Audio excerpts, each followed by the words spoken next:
Conflicting information surrounding the investigation into the Robb Elementary School shooting from the very beginning continues today, 2 months later. Governor Greg Abbott joins us now live from Uvalde. And Governor, you went to a fundraiser on the day of the shooting in Uvalde, and at a news conference the next day, you said you just stopped in to let people know you couldn't stay. But this week, the Dallas Morning News reports you were there for almost 3 hours. What do you say to the people of Uvalde?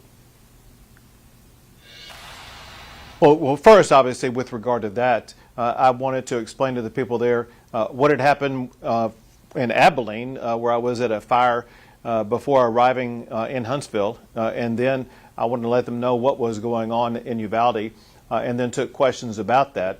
And then I was in contact constantly with either my office or with the Texas Department of Public Safety, making sure we were getting all the information that needed to be obtained. And then, importantly, I completely shut down my campaign altogether and did nothing but focus on the people of Uvalde.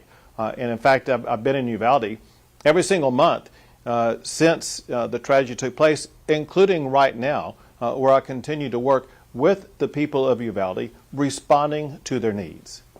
Governor, you said you were livid you were given the wrong information, that in fact 376 law enforcement officers waited more than an hour to confront the gunman. Who gave you that wrong information? I was in a briefing room that was filled with law enforcement officers at all levels of law enforcement, ranging from the school district to the local police to the Texas Department of Public Safety to the sheriff's office, as well as Border Patrol officers. And so there was a lot of information that was provided to me. You may recall that I wrote down that information on handwritten notes that I made public so that the public would be able to see exactly what I wrote down, and those notes correspond with what I provided to the public. As you point out, it turned out that the facts of what really happened were inconsistent with what was provided to me and what I wrote down. So obviously I was livid about that.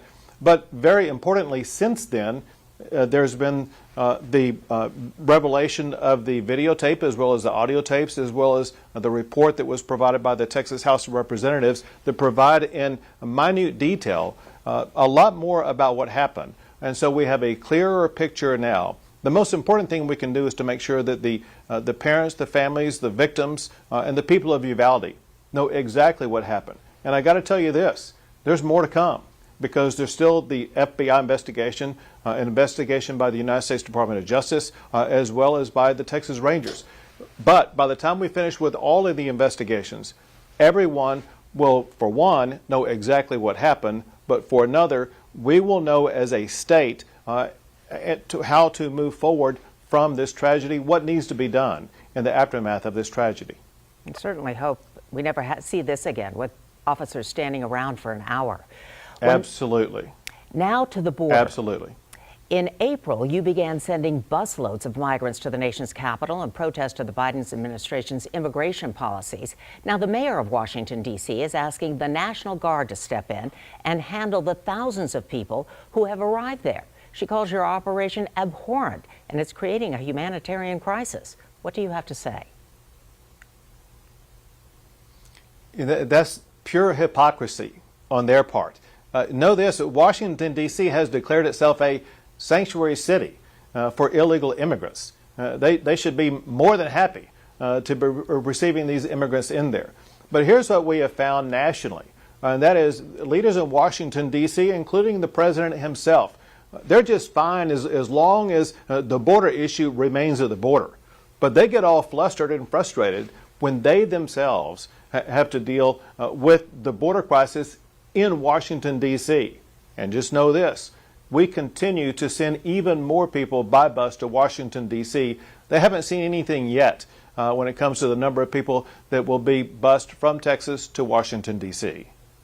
And Governor, now on abortion, the trigger law goes into effect August 25th. The law will increase the criminal and civil penalties associated with abortion. Some cities like Austin are not following through with the abortion ban. What is your plan to enforce it? Well, I think the law includes an enforcement mechanism for the Attorney General of Texas to also enforce the law. All right, Governor Abbott, thank you so much for joining us. And our prayers Sure, remain my pleasure. with Uvalde. Thank you, sir.